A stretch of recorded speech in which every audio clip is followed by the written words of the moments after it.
but I may have a quote that's going to set you off even more. And I wanted to give that because it kind of encapsulates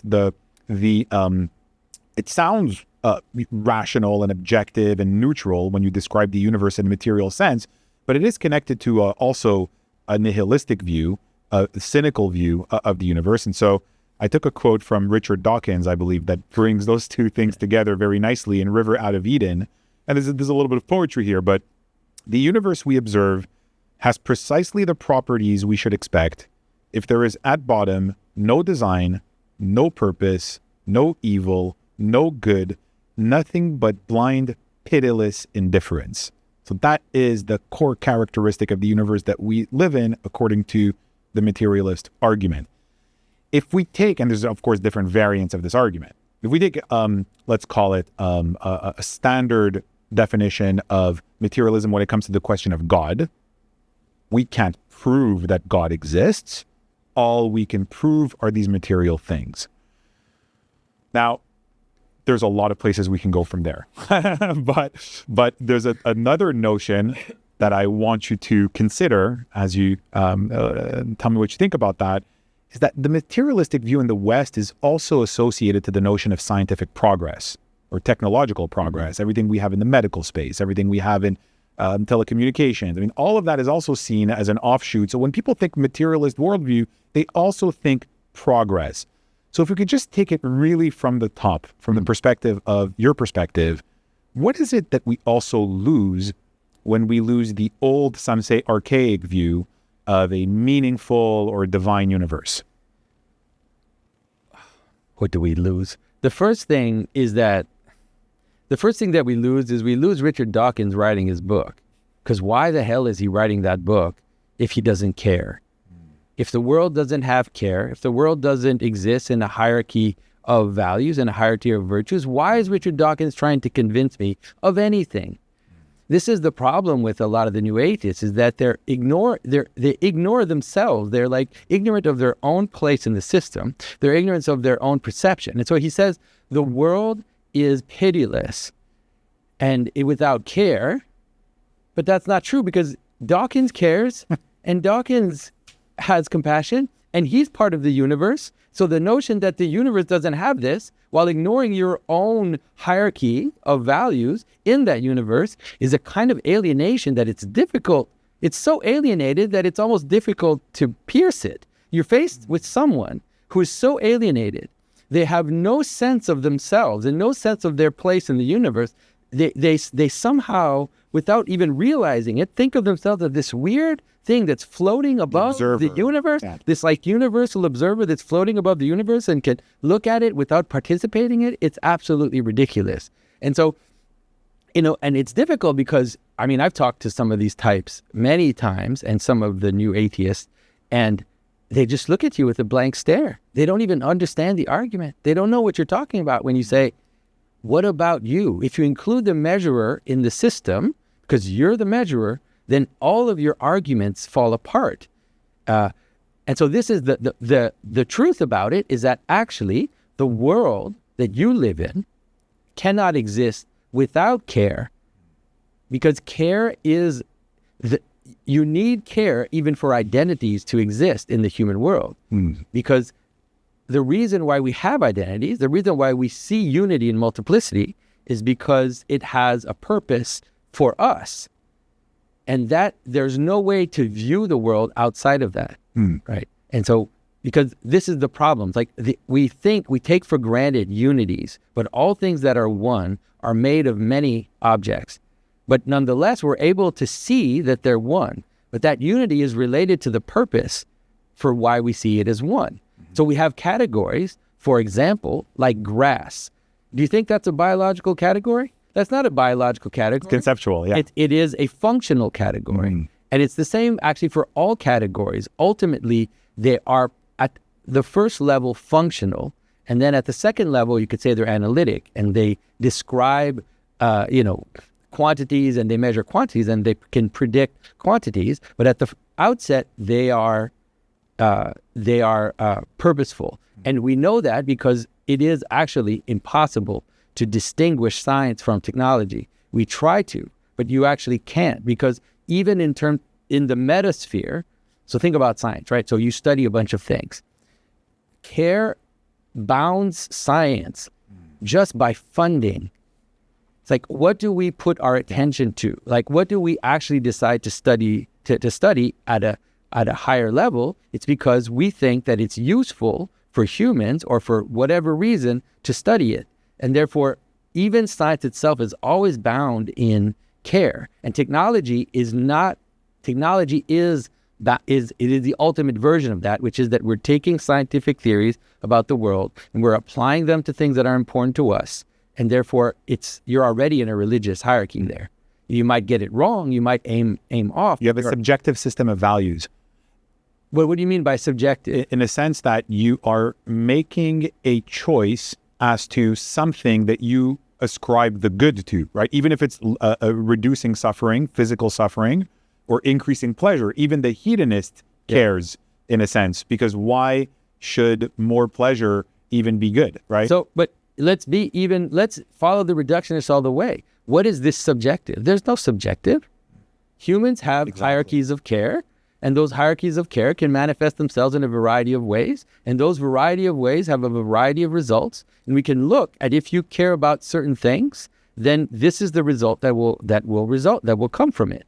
And the range of care that humans have is actually objective. You can describe it. You can actually predict, relatively well what happens if, let's say, a community begins to care about certain weird things too much. You can track it. You can say, I could have predicted, in the 1950s that if we over obsess with sex, we're going to reduce the population.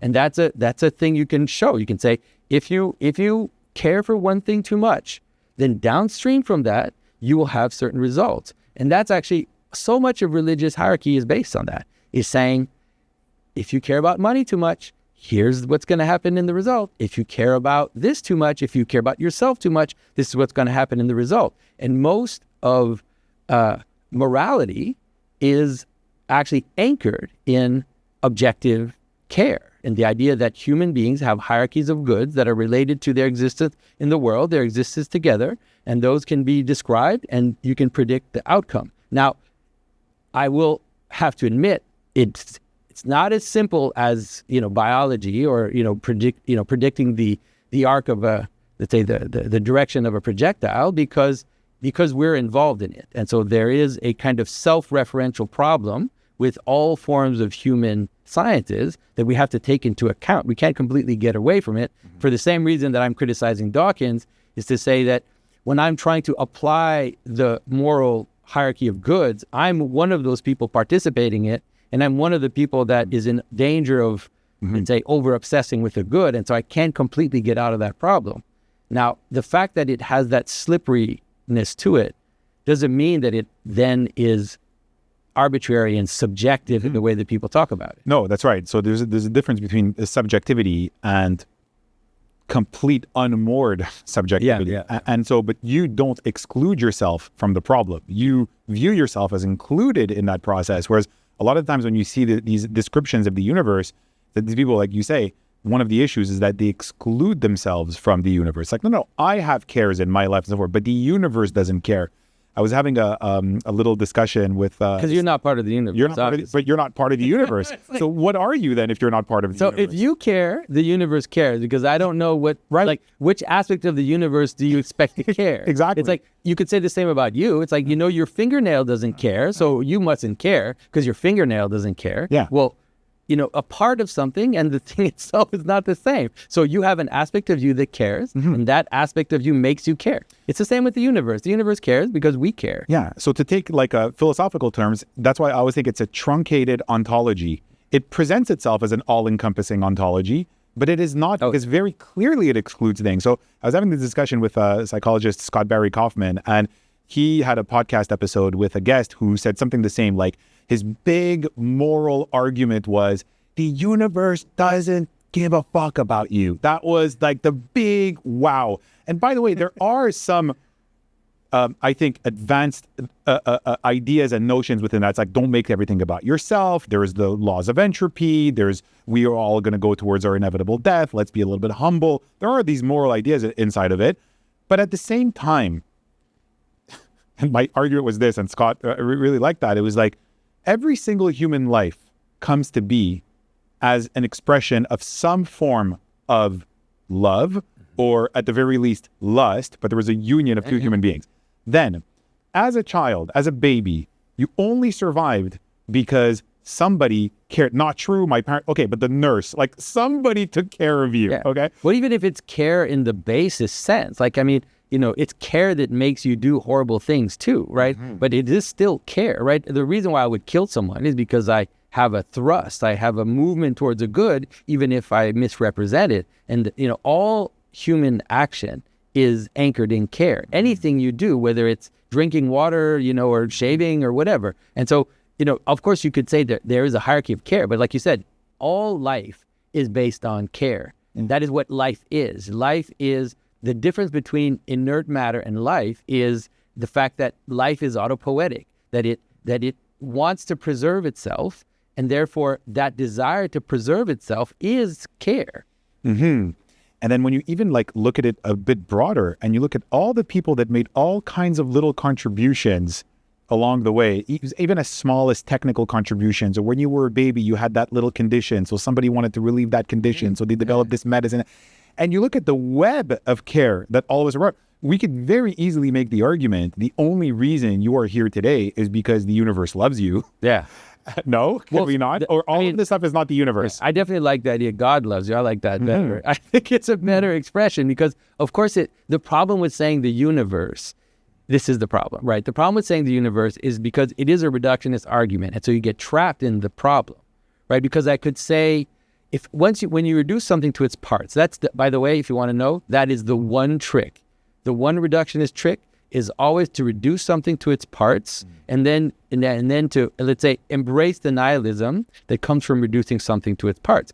It's a trick. You can do it with anything, right? You could say, you could say, why are we shaking hands? Like, when you're just touching hands, is that what we're doing? So now we touch hands and now we're friends because we touch hands? Well, this is ridiculous. But, you can do it with anything and reduce it. So the problem with when we say the universe, it's a desire to reduce the universe to its constituents. And that's why you can say the universe doesn't care. But if you would, like a person, if you would formulate the universe as a hierarchy, right? So you, like I said, your fingernail doesn't care. Your fingernail is part of you, but your fingernail doesn't care. The aspects of you, it's a differentiated, parts don't care. They only care when they're brought together into a single being that is autopoietic. And so that's why it's better to say God loves you than to say the universe God loves you, because it's only the manner in which the universe comes together into one head, you could call it, into one purpose, into something which is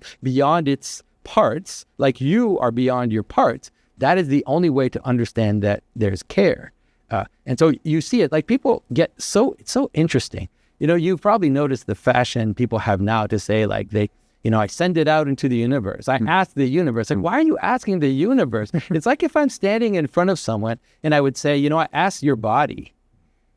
It's like, no, you don't ask, you ask a person. Like you don't speak to parts. We don't speak to multiplicity. We speak to unity. That's the only way you can speak to. Even the universe is the beginning of a reductive view of, let's call it, existence, because it's kind of like this material plane. So we're assuming that it's a strictly material plane.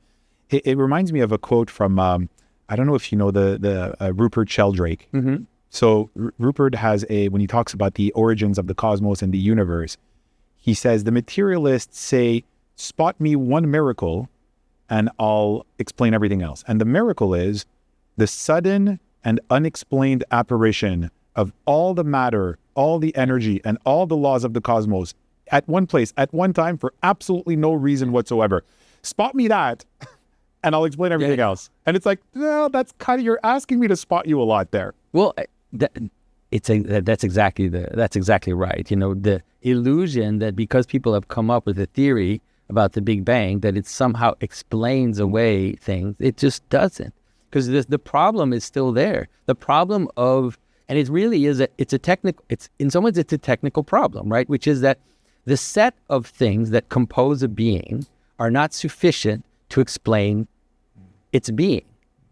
you need a hierarchy of beings in order to understand the set of beings. Like if you analyze all the parts of a car, you could not, how can I say it? You could not get to the reason for the car, right? The reason for the car is above the car. Ontologically, it's beyond it. It's in another level of care. And so it's just a technical description. So it's the same problem with all of the world. All of the world cannot account for its origin within the system. The origin of any system and the reason for a system cannot be held within the system. So it's a very simple thing, and it's embedded in a broader something. It has to be embedded in a higher form, right? That's just how the world works, and it works at every level of reality, and then it works at the highest level as well. And that's why we say that there is a transcendent infinite. Like you can use the different types of words that people use to say that the infinite is beyond is the cause of the finite, that there is, being itself, and of course in the Christian tradition, in the Jewish tradition, the Muslim tradition, we say there's a transcendent God that is beyond all things. And the way that we characterize God, because God is the source of the care and the reality of the world, it's normal that we'll characterize God with all the good aspects of what we see in the world today. All the reasons why we would care about things get brought into this image that we have of the source of all things. And it reminds me of something that I read in a Kabbalistic text that says that, and it's just a poetic kind of statement, it's not, but it says that God created the universe with care, with the notion that's called chesed, which is compassion, empathy. That's the emotion, if you want, that God created the universe with. Because at the base of it, there is an act of this and not that. There's an act of we can call it like all kinds of anthropomorphic concepts like intention or desire or lust or whatever you want. But it's not necessarily an objective reason. Just because you've decided to elevate objective reason above all other values, that's not necessarily what's at the bottom of existence.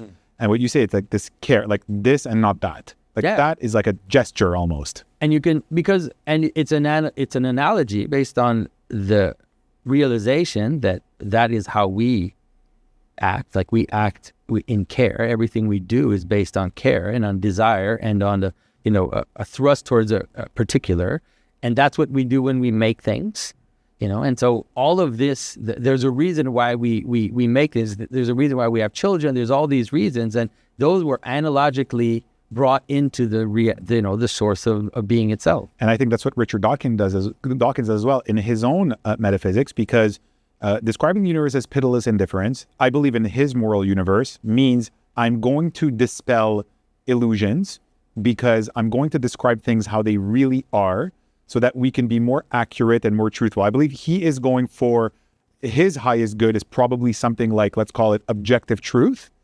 And that's what he's attempting to do when he's doing that. But even that is an expression of care. Yeah. Because why objective good?